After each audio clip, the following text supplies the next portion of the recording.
Hey everyone, and welcome back to my channel. It's Vanity here, and I am so excited for today's video because we are going to be diving deep into a topic that I am so passionate about. We're talking about skincare myths. You guys, the amount of misinformation I see floating around on TikTok, on Instagram, even from brands themselves, it's honestly shocking. And I know how overwhelming it can be when you're just trying to figure out what's best for your skin and you're being hit with all these conflicting messages. It can feel like you need a science degree just to buy a moisturizer. So today, I want to cut through all that noise. We are going to tackle 5 of the biggest, most common skincare myths that people, for some reason, still believe are true. My goal is to empower you with the right information so you can make the best choices for your unique skin. Because at the end of the day, that's what this is all about. Understanding your skin's needs and treating it with the kindness and knowledge it deserves. Alright, let's start with a big one. A myth that the luxury beauty industry has been feeding us for decades. The idea that you need to spend a fortune to get good skin. I see people dropping hundreds, sometimes thousands of dollars on a single face cream, convinced that the high price tag somehow guarantees miraculous results. And I'm here to tell you, with every fiber of my being, that this is one of the biggest lies in the beauty world. Price does not, and I repeat, does not equal quality or efficacy. Think about it. What are you actually paying for when you buy that $300 serum? A lot of the time, you're paying for extravagant packaging, massive marketing campaigns with A-list celebrities, the brand's name recognition, and maybe some exotic-sounding ingredient that's included in such a tiny concentration, it does absolutely nothing. The truth is, the cost of the raw ingredients, the actual stuff that's going to make a difference for your skin, is often a very small fraction of the final price. The key to effective skincare isn't the price, it's the ingredients. And guess what? You can find these incredible ingredients in products that cost less than your daily coffee. Brands like The Ordinary, CeraVe, The Inky List, and so many others have completely revolutionized the industry by offering transparent, ingredient-focused formulas at incredibly affordable prices. Okay, let's move on to a myth that I hear all the time, especially from people who are struggling with breakouts and excess oil. It's the belief that if you have oily skin, you should skip moisturizer. The logic seems to make sense on the surface, right? My skin is already oily, why would I want to add more moisture and make it even greasier? But you guys, this is one of the most counterproductive things you can do for oily skin. Here's the science behind it. Your skin has something called a moisture barrier, or a lipid barrier. Its job is to keep the good stuff, like water, in and the bad stuff, like bacteria and irritants, out. When you have oily skin and you try to combat it by using harsh stripping cleansers and skipping moisturizer, you're actually damaging that crucial moisture barrier. You're stripping away all the natural oils and hydration. And what does your skin do when it feels stripped and dehydrated? It panics. So your sebaceous glands go into overdrive and start producing even more oil to try and compensate for the moisture that's been lost.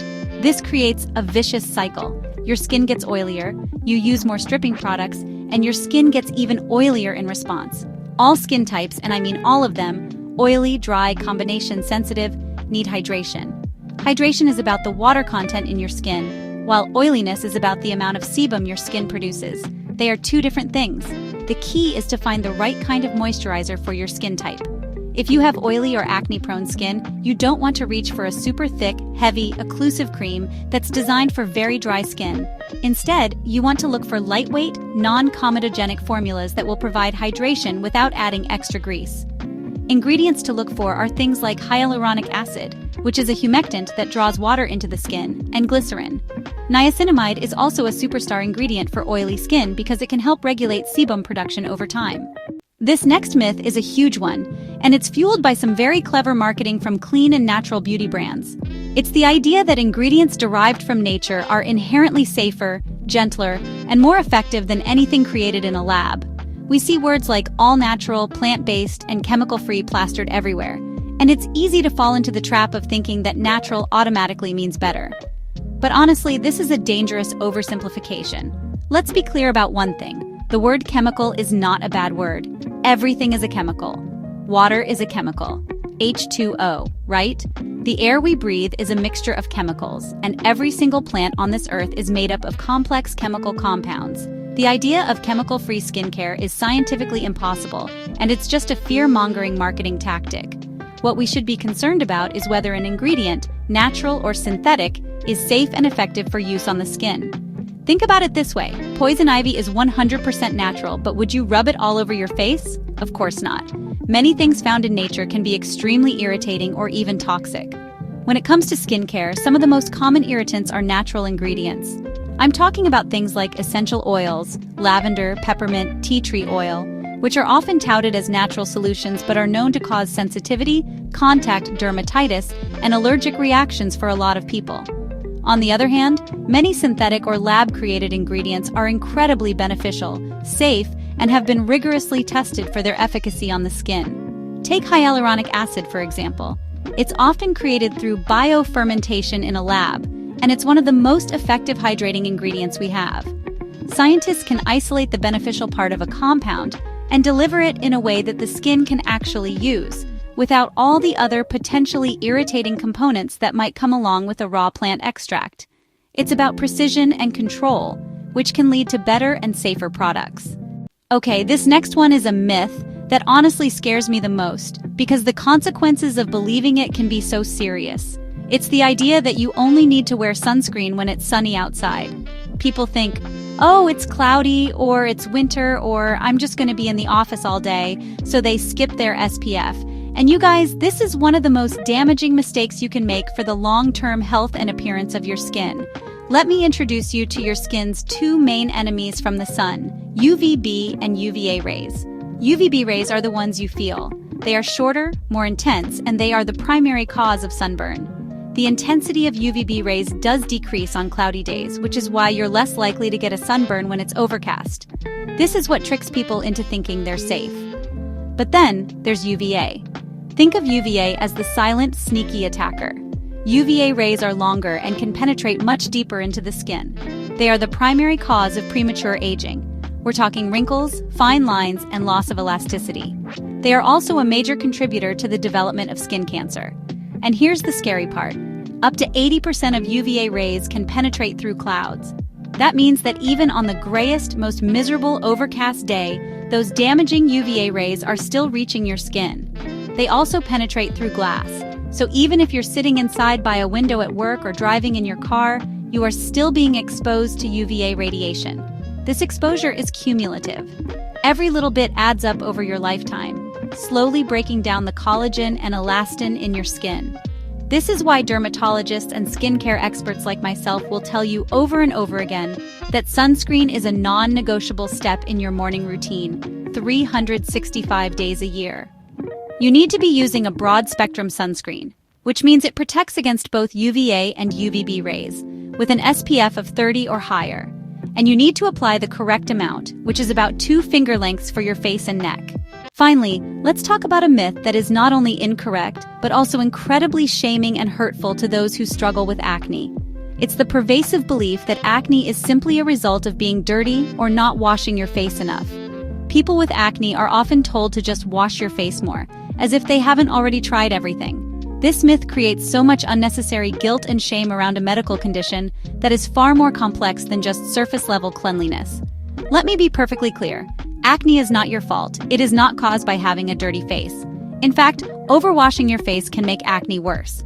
As we talked about earlier, aggressively scrubbing and cleansing your skin can strip your moisture barrier, cause irritation and inflammation, and trigger your skin to produce even more oil, all of which can exacerbate breakouts. So what actually causes acne?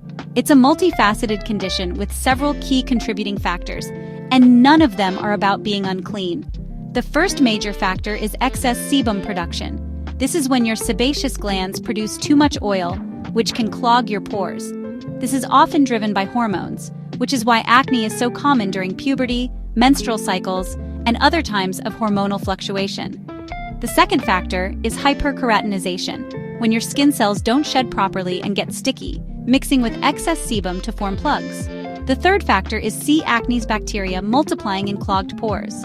The fourth factor is inflammation from your immune system's response. So you see, it's a complex cascade of events, hormones, genetics, and internal skin processes. It is a medical condition, just like eczema or rosacea. So, if you are struggling with acne, please release yourself from any guilt or shame you might be feeling. The solution lies in a consistent, gentle skincare routine with proven acne-fighting ingredients like salicylic acid and benzoyl peroxide, and in some cases with the help of a dermatologist. And that's it for the 5 skincare myths I really wanted to bust today. I really hope that breaking these down has helped to clear up some confusion and has made you feel more confident in your own skincare knowledge. Because honestly, that's what I want for every single one of you. I want you to feel empowered to look past the marketing claims, to ignore the ridiculously high price tags, and to really understand the ingredients and the science behind the products you're using. Your skin is unique and beautiful, and you are its best advocate. Remember, the skincare industry can be a really confusing place, but you don't have to fall for the misinformation. By focusing on proven ingredients, understanding your skin's basic needs, like hydration and sun protection, and being gentle and compassionate with yourself, especially if you're dealing with a condition like acne, you can build a routine that truly works for you. Don't be afraid to be your own skincare scientist, to experiment, and to listen to what your skin is telling you. Thank you so much for hanging out with me today and letting me get on my little soapbox. If you found this video helpful, please give it a thumbs up, and don't forget to subscribe to my channel so you don't miss out on future videos. And please, let me know in the comments below which of these myths you used to believe, or if there are any other skincare myths you want me to debunk next. I love hearing from you all. Stay hydrated, wear your sunscreen, and I will see you in the next one. Bye.